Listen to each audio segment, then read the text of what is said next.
Hello guys, this is Marianne. Now this is part of my Halloween. It's a movie I've already seen previously and I just picked it up on VHS. And it's also my second King adaptation I own. The other one is the original Carrie. I walked out of the remake with steam coming out my ears.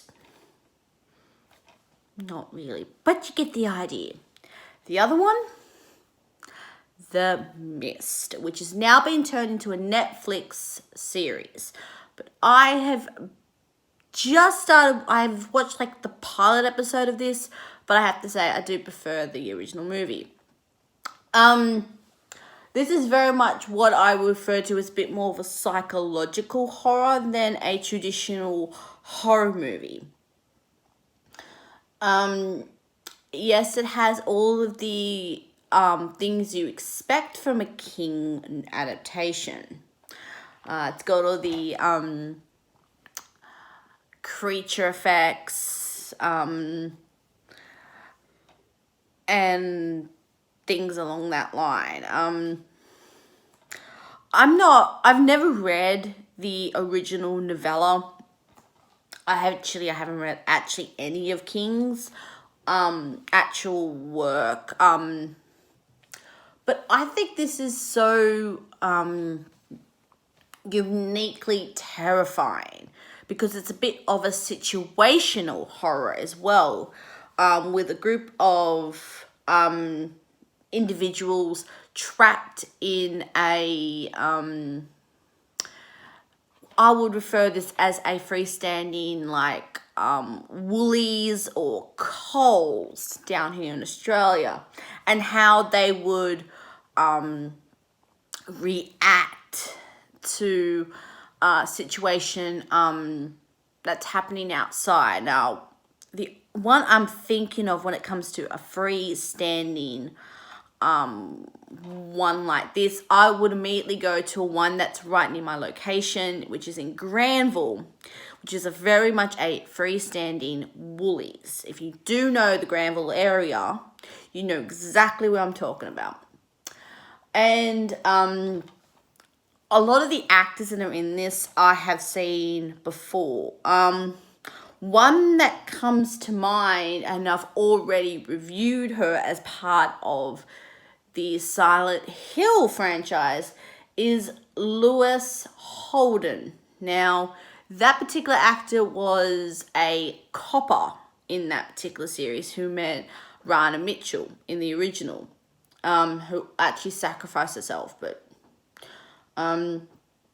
Toby Jones, I know him specifically from his work as part of the Lord of the Rings, specifically the prequel series. Thomas Jane, I've only ever seen him in this, but I do know he was actually in a series called Hung. Yes. And I think the other one is Maria Gay Holden. I think I recognize her from my mum owns Mystic River, but I've never sat through this. This is so sort of original when it comes to the whole situation. This has definitely have a little bit of an element of Silent Hill with the whole mist idea, and apparently Frank, as part of his college, decided to do what now Plane have dubbed, and also everyone else has dubbed, called a dollar baby, which is early in Steve's career. He would allow film students. I think he might have also let high school students take one of his stories and turn them into like wouldn't be a really long version, but they couldn't actually use it as part, they couldn't actually sell it. Apparently Frank did one of these dollar babies. And Steve loved his version of one of these dollar babies, and he asked about to do The Mist. Now, Frank had already done Shawshank Redemption and The Green Mile, which I know The Green Mile is definitely on my bucket list to watch. Now, I know from one of the special features on this, which is a conversation between Steve and Frank, that other directors have been wanting to do The Mist, but he firmly left it for Frank to do alone, which I believe shows real friendship between the two men.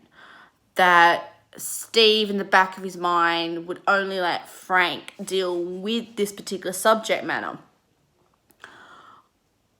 I thoroughly enjoyed it. I actually borrowed this when I was going to TAFE. And I happened to be sick one day, and I said, "Mom, let's watch this movie." She absolutely wanted to kick my ass. Because there's a couple of scenes that really she did not like, and I deliciously ate her reaction up. Yeah, you can definitely tell I love torturing my mother. I think for a creature feature situational home movie, this is definitely a beautiful piece. The actors really show a lot of gravitas, and this really does feel like the camera is really fluid, and there's not so many steady, like traditional steady cam. I also, during one of the behind the scenes, apparently the actors were like, "Oh, where's my close up?" And they literally said, 2 takes ago. They did not know when they would be on camera at any given time, which can be a hit or miss, but it also allowed the actors to always be on show because they never knew when they would be on show. And apparently Thomas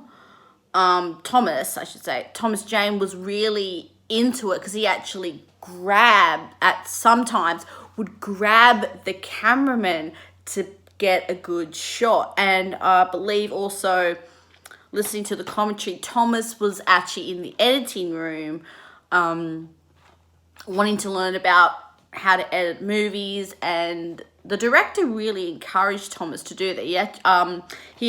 Frank and Tom knew each other socially before